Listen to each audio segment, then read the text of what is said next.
Welcome to Inside Nigeria Radio, a guide to radio broadcasting in Nigeria, featuring conversations with the finest presenters, programmers, and opinion leaders in the industry. Here's your host, on-air personality and project manager, Zibby. Hello and welcome to Inside Nigeria Radio. My name is Zibby.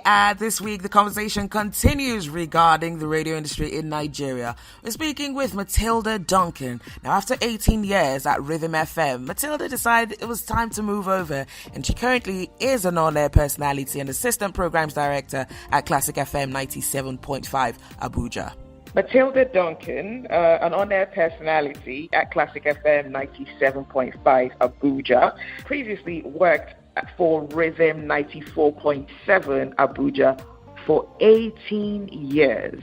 You're pretty young and you've been at one station for 18 years, which doesn't really happen a lot in our industry. How did you get into radio? Oh, wow. I think radio got into me. Let's put it like that. I remember a good day. I had my brother, who's an actor now. His name is Matilda Duncan. Okay, I know him. He was on radio. He happened to have been on radio, the same station, Silverbird. So we had like these young stars at the time when they came on, and they had like a breakfast morning show on Saturdays. You know, just to kind of keep it young with the demographic, and they wanted a female. Okay. Wow. So I had a female voice at the time, and he had said, look, I've got exactly somebody like me.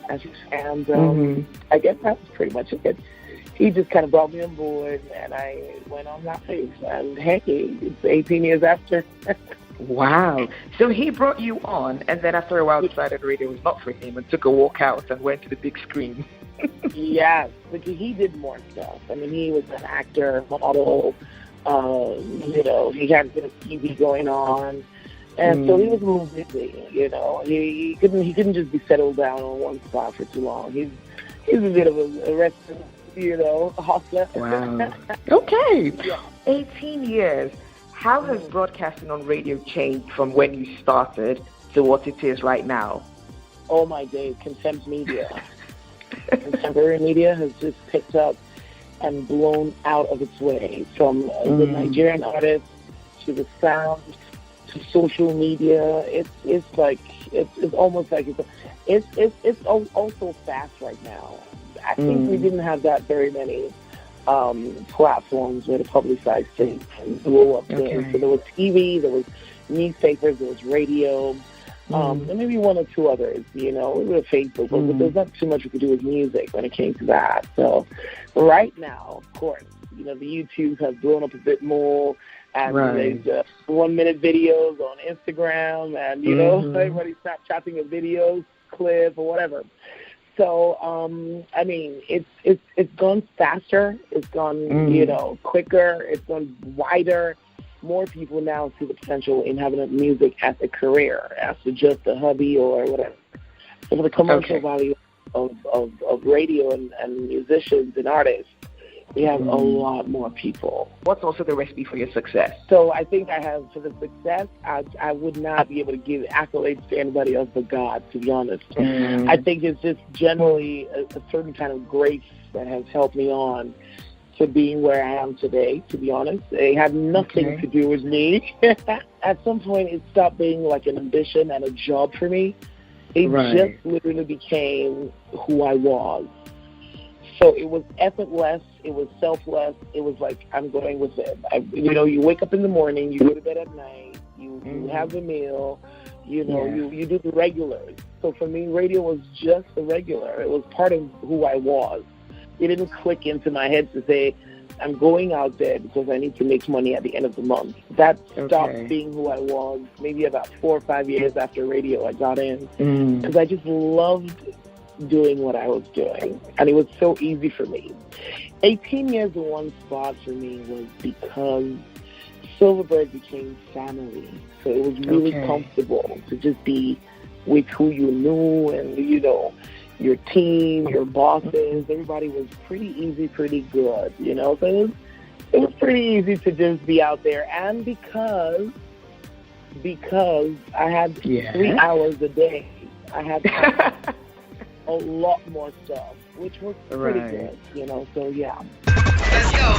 This podcast is brought to you from the zibbyshow.com. The Zibby Show, life, media, and more. Now let's get into the processes. Have you ever had to work with a difficult co-anchor? Oh, because that's something a lot of... Oh, you have? How do you find the balance? Oh, wow.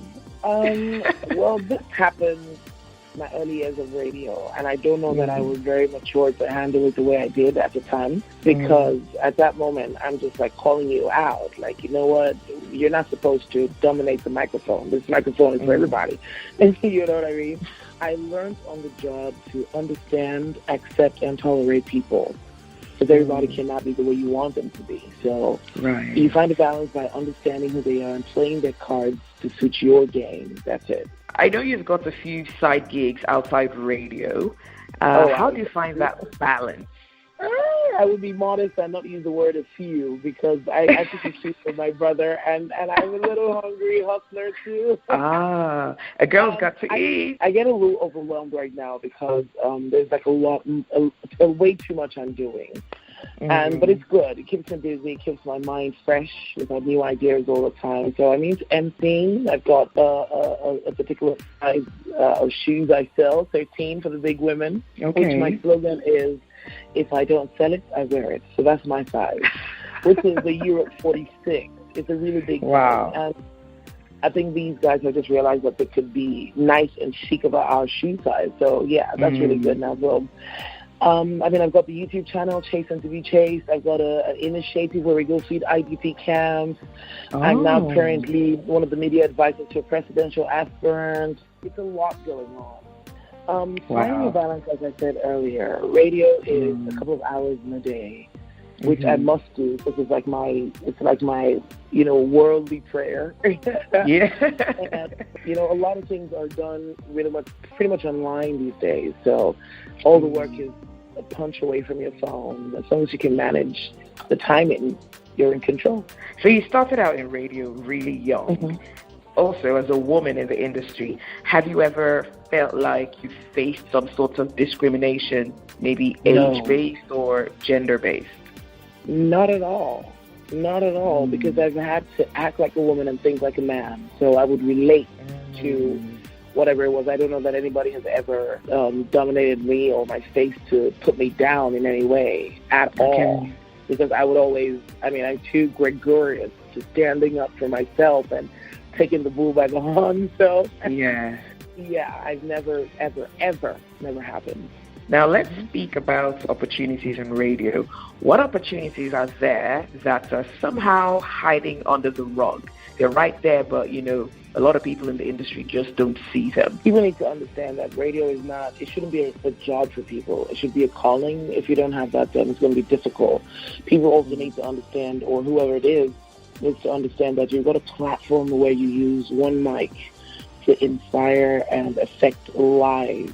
And when you say lives, not one or two, but a lot and a million. So the moment you have that power to do that, bringing out content from you would be, it has to be substantial. It has to be what would help as to just being material on air.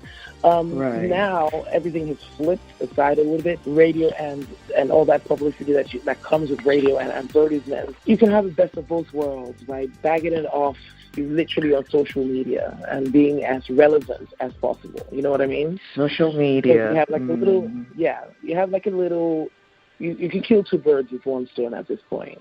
And where you make money from radio is adverts, right? So you grow your following both on air, the analog and the digital system. So if you can, have your shows recorded. You can go live on Instagram. You can go live on Facebook. You can go live and, people, you realize that you're not only being heard in one area, but you're watched as well, because social media has no wall. So you might be on radio in Nigeria and somebody out there in China is watching you because you're on live.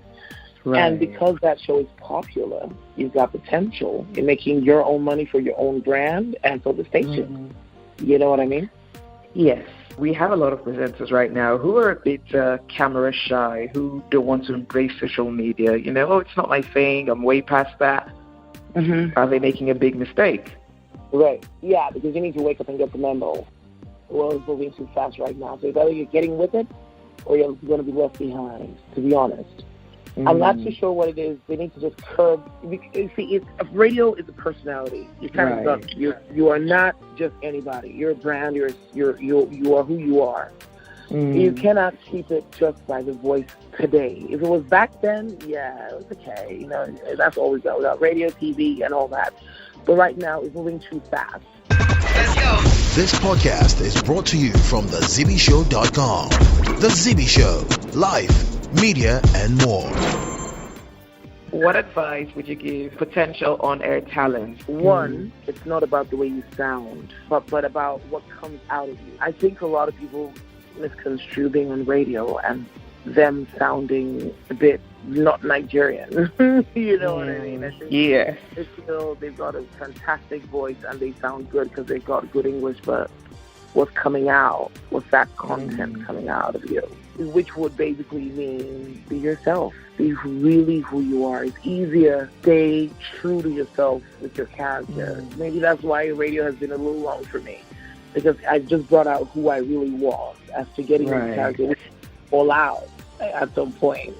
I don't know that you can keep up being a fake person for too long. Another thing is, you know what, I know it may tail a little bit religious, but I cannot do anything today. If I had known, it would have been a bit different. But I don't know that I can do anything today that doesn't have the foundation of God. That's it. Okay. So if you're not being directed in that angle from God, then it might be a little difficult. How important is a mentor in the life of an upcoming radio presenter? I think nobody can learn everything in the world by themselves. So having a mentor really is to having somebody who at least you could be like and learn from, right? Because you can never all be right. If you're in a school of thought where everything about you is right, it's your way of the highway, then you're in trouble. So having a mentor, of course, is very important. You can almost be like that person in your own way. And you've seen something good about that person. This is why you want to at least learn from whoever it is that you're, picked up as your mentor. So I think, having one, maybe even two, is very healthy. So at least you learn from their mistakes, you grow, in certain ways. You ask questions because sometimes it just might not be where you're heading that is the right way. Somebody older definitely is more experienced. Like they say, what the elders see sitting down, we can never see standing up. That is a true African proverb. So, I've got one last question. You're using your platform on radio to sort of bring about positive change with the PVC concept. Right. Tell me a little bit more about that. Okay, so I have a demographic of friends that we all are a little tired of a lot of things going on. The minimum wage today is $18,000. How is that going to work? However, is that going to work? It's been the norm where we all sit down in little areas in like a group of in a group, and we're all just complaining. I've never been an advocate of people who just sit and complain. Do something about it. If you're complaining about the way you look, do something about it. If you're complaining about a job, do something about it. Right. What can be done about it? That's it. So, of course, we all know the elections are coming up next February. And as to sitting back and saying the government did this, the government do that, came to the government. Do something about it. What can we do? Vote. Vote and pray. Now, a lot of people do not have their permanent voter card. So I came up with the idea of having a little something that would push people going to get their PVCs. Okay, so if you want to see these guys, these are the likes of Mr. Real. You've got Nadu from Instagram. You've got these are people who we don't really see all the time. Right. We just see them on social media. Exactly. So I'm bringing all the social media top acts that are, go crazy, make you laugh a little bit, and I'm bringing them live to you in Abuja. So let's do it different. So we have one music act, who's Mr. Real, and we've got about 20 of these comedians. 4th of August, We've got INEC free to come in, from the logistics to payments to hotels. It's crazy. Thank you so much, Matilda Duncan, for being on Inside Niger Radio. You're welcome. You're welcome. You're welcome. We're going to have to do this again, you know.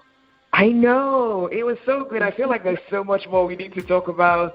I know, right? This interview was recorded just before the PVC concert. The PVC concert was a massive success. Actually, it did go on to be much bigger than anticipated. It's always an amazing thing when, as a broadcaster, you can use your platform to implement positive change. If you'd like to hear from someone or you'd love to be a guest on this show, all you need to do is drop an email. It's insidenigerradio@gmail.com. The website is thezibbyshow.com. Well, take care and see you next week. Thank you for listening to Inside Niger Radio. Please subscribe and leave a review on iTunes and Apple Podcasts, Spreaker, TuneIn, YouTube, and anywhere you get your podcasts. For all links and contact information, please visit thezibbyshow.com.